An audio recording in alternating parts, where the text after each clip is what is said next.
भगवद गीता सार अध्याय 8 अक्षर ब्रह्म योग। अध्याय 8 में भगवान श्री कृष्ण ने अर्जुन को अक्षर ब्रह्म योग का उपदेश दिया है। इसमें जीवन के अंतिम समय में स्मरण, मृत्यु के समय मन की स्थिति और परमात्मा की प्राप्ति के मार्ग का विस्तार से वर्णन किया गया है। मुख्य सारांश, एक परम तत्व की पहचान भगवान बताते हैं कि ब्रह्म का अर्थ है अविनाशी, आत्मा का स्वरूप, अध्यात्म का अर्थ है अपनी आत्मा का स्वभाव और स्वधर्म। दो, स्मरण का महत्व, जो प्राणी मृत्यु के समय जैसे भाव से शरीर त्यागता है उसी की प्राप्ति करता है, इसलिए परमात्मा का स्मरण अत्यंत आवश्यक है।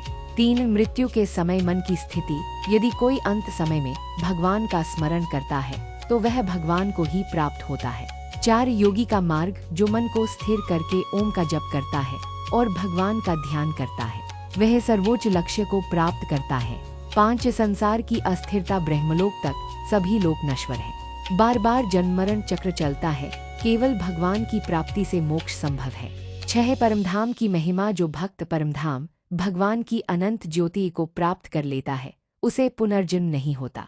7, काल का भेद, यहाँ देवयान प्रकाश का मार्ग और पितृयान धूम का मार्ग का वर्णन है। देवयान से जाने वाले आत्मा मोक्ष पाते हैं, जबकि पितृयान से जाने वाले पुनः संसार में लौट आते हैं।